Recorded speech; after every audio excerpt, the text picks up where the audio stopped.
Class চলছিল বিশ্ববিদ্যালয়ে, বিজ্ঞান ভবনও চলছিল ক্লাস। তারই মাঝে ঘটল দুর্ঘটনা।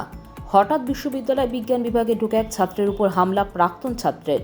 ছাত্রীর গলায় চাকু মারার পর নিজেই নিজের গলায় চাকু মেরে আত্মহত্যার চেষ্টায় প্রাক্তন ছাত্রের। ঘটনায় রীতিমতন তোলপাড় মালদার গৌড়বঙ্গ বিশ্ববিদ্যালয়। হঠাৎ কী কারণে এই ধরনের হামলা তা এখনও জানা যায়নি। আশঙ্কাজনক অবস্থায় বিশ্ববিদ্যালয়ের ছাত্রী ও জখম যুবককে মালদা মেডিকেল কলেজ হাসপাতালে ভর্তি করা হয়েছে। বর্তমানে সেখানে দুজনের চিকিৎসাধীন অবস্থায় রয়েছে। উপস্থিত ছিলেন, কি হয়েছে? উপস্থিত বলতে আমরা অন্য বিল্ডিংয়ে অন্য ক্যাম্পাসে বসেছিলাম, তো চিৎকার শুনতে পেলাম প্রচণ্ডভাবে। মেয়েটার চিৎকার শুনতে পেলাম, তো আমরা দৌড়িয়ে আসলাম, কী ব্যাপার, কে চিৎকার করছে। অনেকেই ছিলাম আমরা, তো এসে দেখছি যে একটা ছেলে মেয়েটার উপরে চড়ে আছে আর নিজের গলাও কাটছে আর মেয়েটারও গলা কাটছে।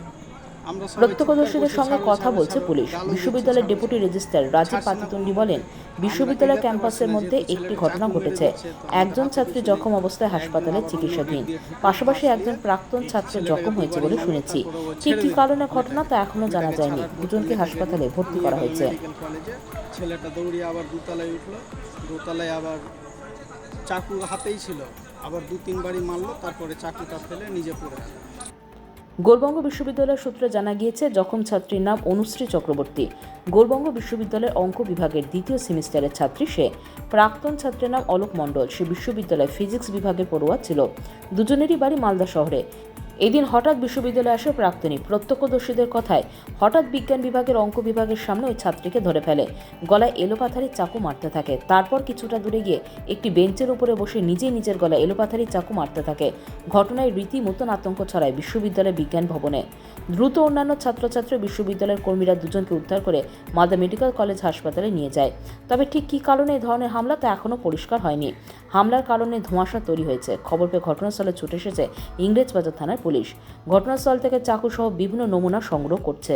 আপনি যখন দেখলেন ওকে, মানে আমি তো এসে দেখলাম যে মেয়েটা তো ওই অবস্থায় পড়ে আছে, গা দিয়ে পুরো রক্ত বইছে। আমি যাবতীয় যা কিছু পেরেছি আনার চেষ্টা করেছি, কটন দিয়ে চেপেছি। দুজনেরই গলা যতটা পেরেছি আমি ব্লাড বন্ধ করার চেষ্টা করেছি। স্যারও করেছেন, আমার সাথে অনেক আমার যারা আধিকারিক তারাও করেছেন। আর লাস্টে আমি না পারতে আমার গলার ওড়নাটা দিয়ে ছেলেটার গলাটা বেঁধে দিয়েছি, কারণ যেন ব্লাডটা না বেরোয়।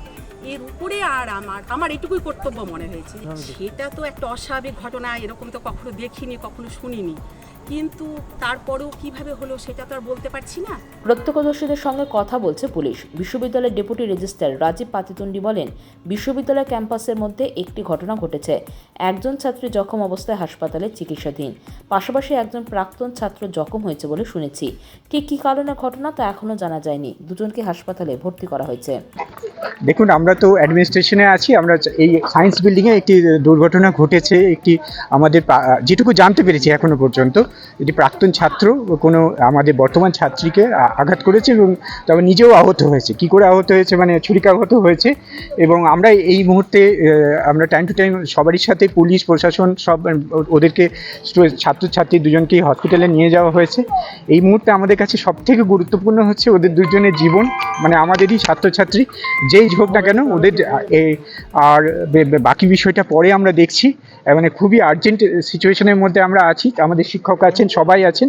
একটা দুর্ঘটনা ঘটে গেছে আর এখনো মানে পুরো বিষয়টা এখনো জানা যায়নি। আমরা যতটুকু জানতে পারছি ছাত্রীটি বোধহয় ম্যাথমেটিক্স ডিপার্টমেন্টের, কিন্তু এই মুহূর্তে আমাদের অতিরিক্ত বলার মতো অবস্থা নেই। আগে কিছুই জানি না আমরা এখনো কিছুই জানি না। পুরো ঘটনাটা